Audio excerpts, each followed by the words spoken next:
Výpočet statické metody v programu Leica GeoOffice. Projekty. Založím si nový projekt statika, kterému přiřadím souřadnicový systém globální ETSK, a to jenom z toho důvodu, abych viděl souřadnice v ETSK. Ve vašem případě byste měli souřadnicový systém lokální, který jste si předem spočítali. OK. Tak, otevřu si projekt statika, ve kterém ještě není nic. Takže naimportujeme nejdřív naměřená data. Importujeme raw data z GPS. A tady je mám raw data. Naimportujeme a přiřadíme je danému projektu. Jak vidím, mám tady troje měření. Zajímá mě pouze měření číslo 1, takže tyhle dvě smažu pravým tlačítkem smazat, ano. A dvojka také smažu. A zůstal nám pouze bod číslo 1, který by byl měřen od tehdy do tehdy, trvání 22 minut 46 vteřin. No a teď mi nezbývá nic jiného, než jít na Čepos a tam si stáhnout data z referenční stanice. Takže adresa Čeposu je zde, jdu do data, produkty stažení dat. Trošku si to zmenšíme, ať to vidíme. Tohle vždy chvíli trvá, takže si musíme počkat.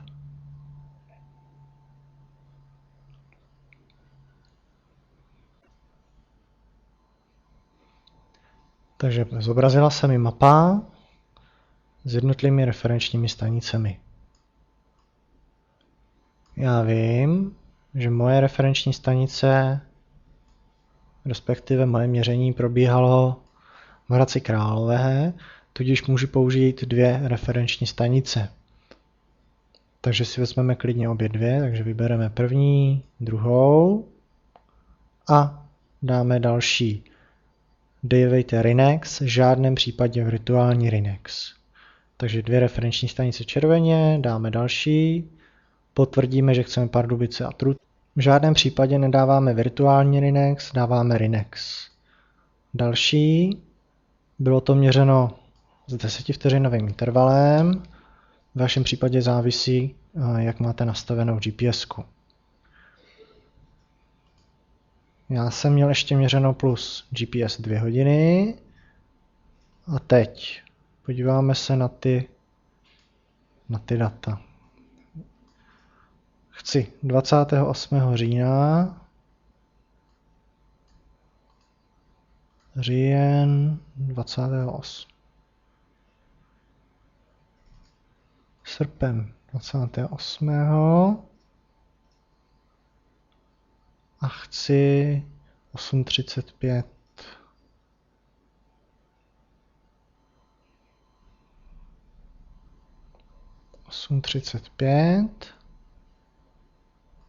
AM.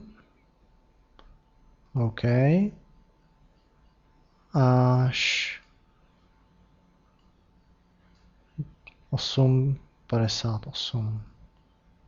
8:58 AM 28. srpna.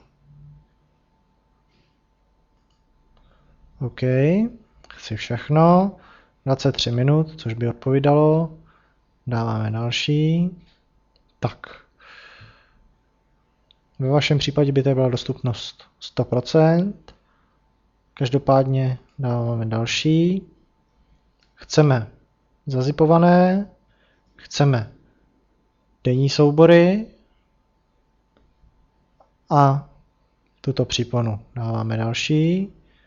Dáme název projektu, já dám statika vzorová data, tak jenom statika vzorová, jméno a heslo.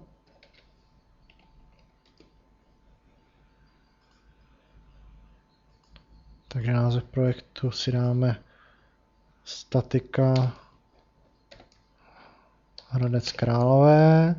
Toto jméno heslo je stejné, jako v podstatě používáte pro rover. Dáváme další. Jak vidím, tak celá ta data mě stála 6 korun. A jak jsem zde tady? Statika. Dávám obnovit. A čekám, dokud tady nebude vlastně napsáno připraven jako u ostatních projektů.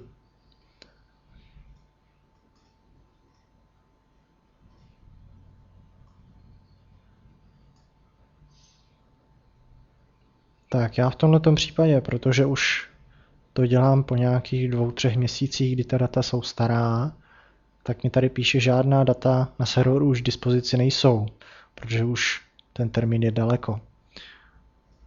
Vypadalo by to stejně, statika vzor bych si tady vybral, měl bych připraveno, klikl bych na ní, vidím, že stojí 3 koruny, dám stáhnout nyní a uložil bych. Takže uložit a někam dáme. Já už to uloženo mám, takže stornuji a zavřu. To je veškeré stahování z Čeposu. Rinex. Takhle po rozbalení vypadá ten Rinex. Tato část je z Pardubic a ta druhá část je z Trutnova. Takže já půjdu do Leica GeoOffice a naimportuji si tyto Rinex soubory. V typech souborů si musím změnit, že chci Rinex soubory. To vám bude fungovat samozřejmě, pokud vložíte hardwareový klíč. A tady mám uloženo ty Rinex data. Takže vezmu všechny, z CTRL všechny označím a dám importovat. Znovu přiřadím projektu statika, přiřadím a zavřu. No a nyní vidím, že mám 3 měření na svém bodě, na bodě 1, v Pardubicích a v Trutnově. Jak vidím, co je důležité, že tyto vektory se mi časově překrývají. Já neudělám v tuhle chvíli nic jiného, než zvolím, že Trutnov pravým tlačítkem je reference, Pardubice pravým tlačítkem je reference a bod číslo 1 pravým tlačítkem na ten vektor dávám, že je rover, je zeleně. Pravé tlačítko, výpočetní režim je manuální, podíváme se na parametry výpočtu, výšková maska je stejná, jakou máte nastavenou ve stroji 15 stupňů, efemeridy v tomto případě budou vysílané, přesné efemeridy bych dal, kdybych si je stáhnul z internetu, to si když tak ukážeme později, nebo případně, kdyby měl někdo dotaz, tak vyřešíme. Automatický výpočet mě nezajímá. A tady jsou vlastně všechny aktivní satelity. Dáme OK.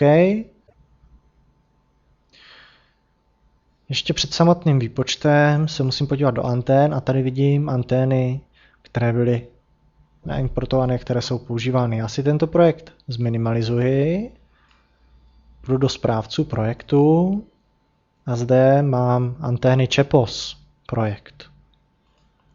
V tomto projektu jsou uloženy kalibrace antén Čeposu a ty musím vždy použít, jakmile použiju nějakou referenční stanici Čeposu. Což znamená, že tady mám projekt, dáme to vertikálně, projekt Čepos a projekt statika a to jsou jejich antény. Z Čeposu musím vzít Hradec Králové, tak se podíváme, kde pak je Hradec Králové, respektive Trutnov, Cetru, to jenom přetáhneme, pustím a C Pardubice, přetáhnu, pustím. Máme tady 2 antény Čeposu. V tuto chvíli musím jít do záložky GPS, pravým tlačítkem na Trutnov, vlastnosti a změnit typ antény. Pozor, kdybyste toto neudělali, dostahujete až několika desítek centimetrů chybu ve výšce.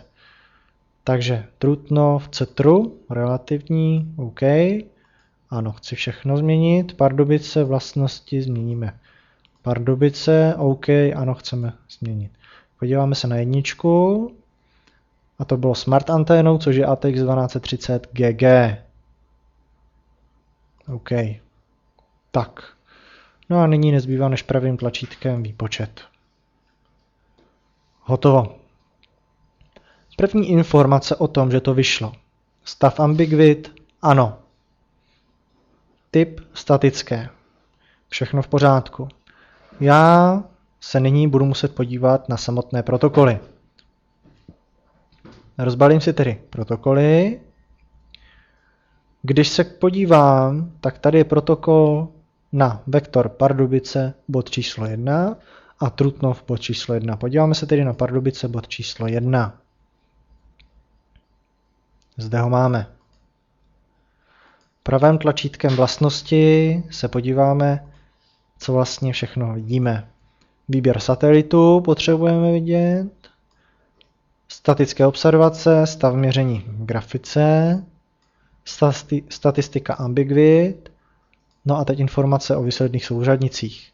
Typ souřadnic místní, pravouhlé, ortometrické, zeměpisné, formát a tak dále už není potřeba. Takže když se podíváme, tak žlutě jsou odmítnuté měření. Takže na satelit číslo G02, což je GPS 02, v podstatě všechno bylo zamítnuto a na satelitu číslo 24 bylo zamítnuto toto měření.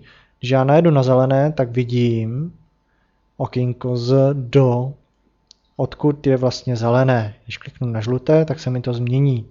Takže já vidím, že od 8.53.27 to začíná být špatné toto měření na obou dvou frekvencích.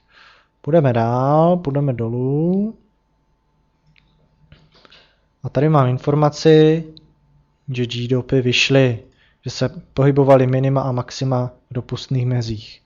Což znamená, já bych tuto chvíli mohl říci o Pardubicích a bodu číslo 1, že tento vektor je v pořádku.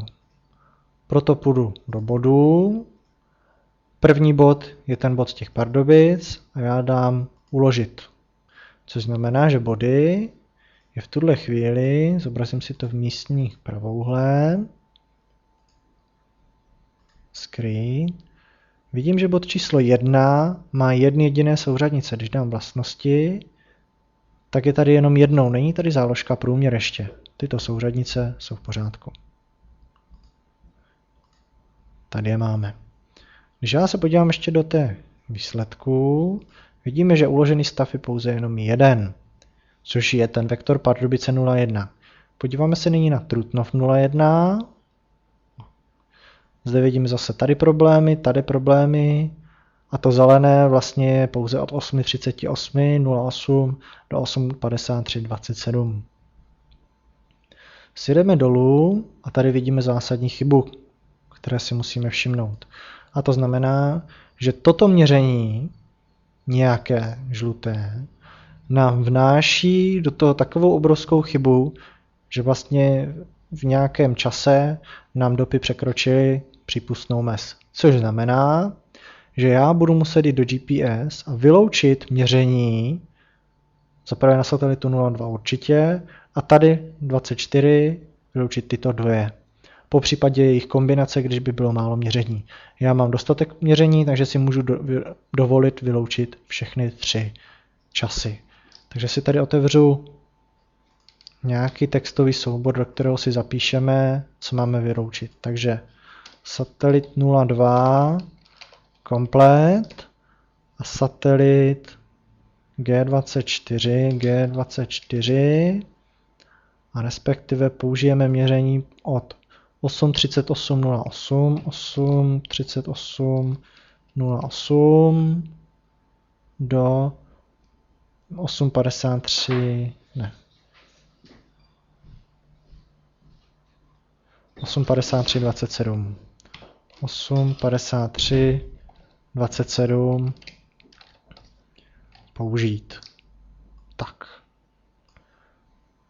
Zmenšíme si to. V tuto chvíli se podíváme do GPS. Problém byl tady ještě jednou na Trutnovu. Takže bod číslo 1, tam budu vylučovat měření. Najedu si na ten vektor a dám pravým tlačítkem okna satelitu. Zde vidím, jak bylo měřeno na jakých satelitech. Když si pravým tlačítkem dám okno vyloučit, tak takhle, když označuji oknem levým tlačítkem myši, tak vlastně vylučuju všechny měření. Takže já vyloučím, zahrnu do okna, A jak vidím, mě to zbělalo, což znamená, satelit 02 je vyloučen. No a nyní satelit 24, tak se podíváme, do kdy to máme mít. 8:38:08. Vylučujeme. 8:38, vidíme, jak se mi tady bere čas. 09, určitě přesáhneme trošičku 11. A 8:53:27, takže vezmeme z druhé strany. 8:53:27. Musíme radši přesáhnout 22. Jo, tak vidíme, že bereme od 8:53:22. Takže máme vyloučeno toto měření na satelitu 02 a 24. Dáme OK a tady ty čárky mi právě značí, že něco jsme vyloučili v těchto časových intervalech. Dám pravém tlačítko výpočet. No a provede se mi druhý výpočet, což znamená, že ve chvíli, kdy jsem provedl měření, jsem provedl druhý výpočet, což znamená druhý výsledek. Tady mám výsledek z 16:31:31 a o 6 minut později další výsledek. Když se podíváme na body, tak z prvního výsledku jsme vzali výsledek na Pardubice. To je tady, to znamená, že ano. Podíváme se tady na body z výsledku pozdějšího. Jak vidím, tak žádný není použit. Ale ambiguity vyšly, takže to je v pořádku. Podíváme se znovu na protokol. Nyní se podíváme na ten Trutnov. Tak tady vidíme, že to je vyloučeno. On automaticky vyloučil další měření, které na tom byly nějakým způsobem závislé. Ale informace o geodopech, jak vidím, tak už jsem v přípustných mezích. Pro katastr nemovitosti bych vzal v úvahu HADOP a tady jsem mezi 1925, což je krásné. Což znamená, já teď neudělám nic jiného, než že bych vzal celkový protokol o výpočtu. Celkový protokol o výpočtu je, když kliknu na protokoly. Protokol. Tyto protokoly jsou o jednotlivých vektorech. To neodevzdávám, odevzdávám tento protokol. No a tento protokol, jak vidím, mám tady nastavenou masku pro katastr, vis video nastavení formátových masek, dám vlastnosti a podíváme se, co všechno obsahuje. Informace o projektu, parametry výpočtu, single point processing ne, a informace o statických základnách kompletní, a informace o kinematických trajektoriích žádné, OK. No a toto je protokol, který odevzdávám na katastr, nebo v podstatě který odevzdávám. Když dám soubor tisk, tak jsem schopný tento vytisknout. Dám tisk a tady vidím, jak vlastně vypadá takový protokol. Jsou to 2 stránky. Zavřeme. A ještě důležitá informace. V bodech je bod číslo 1 uložen pouze 1. A to znamená, že je uložen, když se koukneme na body, pouze tento bod z tohoto výsledku. Když vezmu druhý výpočet, druhý výsledek a vezmu body a znovu uložím tento bod, ano, tak tento bod z tohoto výsledku už uložený nebude. Což znamená, vždy může být uložený vektor pouze jeden z jednoho jediného výsledku. Takže ještě jednou, já uložím z prvního výsledku uložím oba dva, dám uložit, nebo pravým tlačítkem uložit. Vidím, že je uložený stav ano, což znamená, že se mi uložily souřadnice výsledku tohoto výsledku, když dám body, nejsou uloženy. Já když je dám uložit pravým tlačítkem uložit, tak ukládám do těchto bodů tento výsledek z 16:37:37. Podívám se, zkontroluji do toho prvního výsledku body a vidím, že nejsou uloženy. Takže ještě jednou opakuji, body můžou být uloženy pouze z jednoho výsledku, což znamená, budu mít 20 výsledků, nebo kolik chci, ale budu mít vždy uloženy body pouze z jednoho jediného. V tomto případě tady mám dva vektory. Z Pardubic a z Trutnova, což znamená oba dva uloženy. Když se podívám do bodu, tak bod číslo 1 se najednou změnil na průměrováno, když dám pravým tlačítkem vlastnosti. Mám záložku průměr. Jednou z Trutnova, jednou z Pardubic. Vzhledem k tomu, že mám nastavený prostý průměr, tak vidím, že rozdíl ve výšce 2 cm mezi nimi a v pozici cm mezi určením vektoru. Což znamená, když si prohlídnu a edituji, tak tady je bod číslo 1. Tady jsou Pardubice, tady Trutnov, je to obráceno. A mám vlastně dva vektory. Podíváme se do výsledku. A tento protokol bych bral. Tento výsledek mohu s klidem smazat.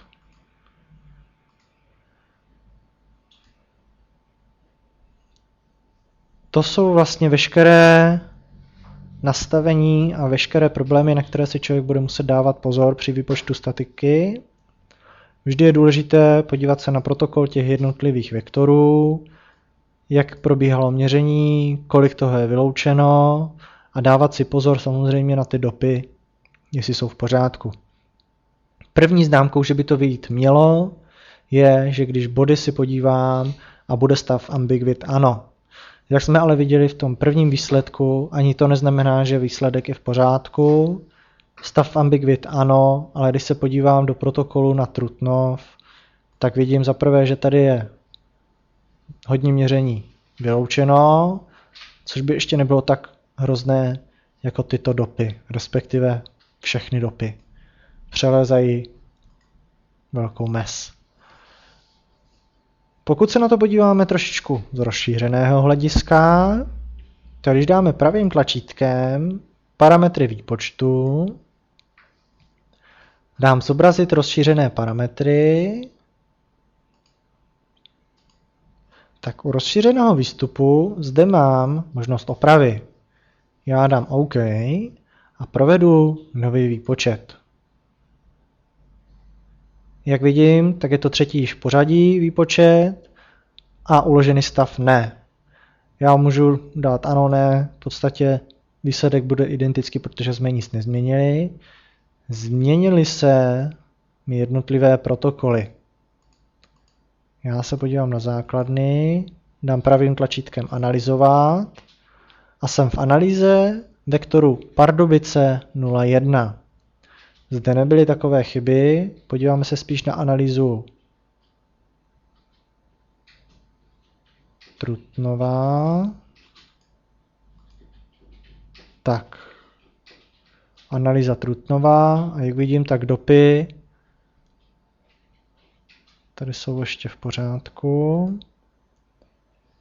Provedeme výpočet s tím, že zahrneme všechno měření, okna zahrnout.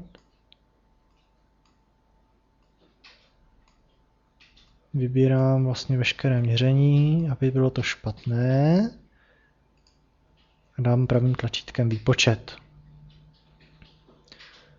Mám tady čtvrtý výpočet v podstatě, ale jak vidím, tak body jsou uloženy pouze u jednoho jediného výsledku.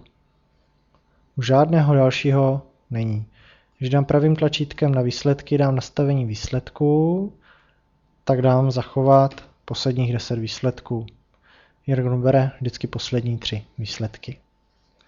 Tento výsledek je správně, uložený stav ano, tím pádem tyto body, respektive tento vypočtený bod, je z tamtoho výsledku, z tohoto výsledku, a tento výsledek v podstatě ještě nebyl nikam zahrnut. Byl by zahrnut, kdybych body dal uložený stav a udal bych uložit.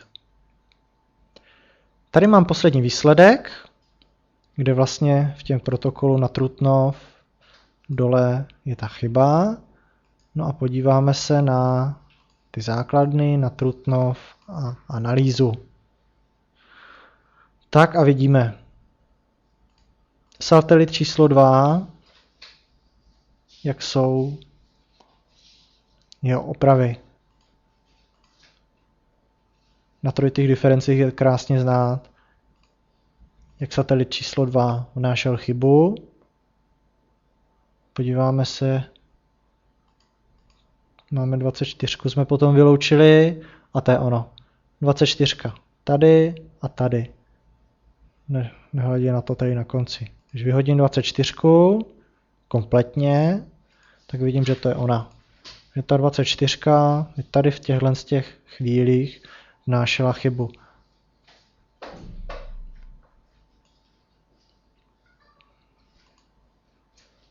Stejně na P2, zase to bude ta 24, co mi tam vnáší chybu. Tak G2 to už tam vůbec nebyla. Tak podíváme se na fáze. Ta 24 opravdu tato byla. Ale ve své podstatě, když zavřu tuhle analýzu, tak to podobné jsem se dozvěděl z tohoto protokolu Trutnov, respektive z tohoto obrázku, že je něco špatně. V případě, kdyby to nepomohlo vyloučení těchto jednotlivých měření, tak v podstatě bych udělal analýzu jednotlivých základen a snažil bych se analyzovat, v které části a co je špatně. Že také 24, kdyby to nevyšlo, tak v podstatě bych se zaměřil ještě tady na tu 13, tak se koukneme. 13 ještě částečně přesahuje.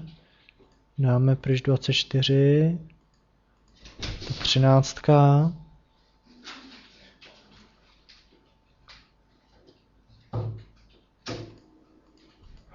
Třináctka to je v podstatě tady. Nám do to ještě vnáší. Možná bych se podíval ještě na 29. Tady ještě je opravdu. Ale zase nemůžu vypouštět do Aleluja, protože 29. Tady ještě lítá hodně. Takže 29 bych se snažil vypustit někde v těchto. Samozřejmě potřebuji určitý počet měření, takže když budu vypouštět příliš mnoho, tak potom se dostanu do fáze, kdy tady na bodech bude stav ambiguit ne. V tom případě je nedostatek měření a musím do toho zahrnout, i kdyby byly špatné, nebo tam jít znovu. No, v tomto případě jsem teda vzal výsledky tohoto měření, stav uložený ano, stav ambiguit ano, protokol kompletní souhrnný je zde a protokol jednoty vektorů jsme si procházeli. No a v záložce body je tento bod, který je správně a je vypočítaný statickou metodou ze 2 vektorů.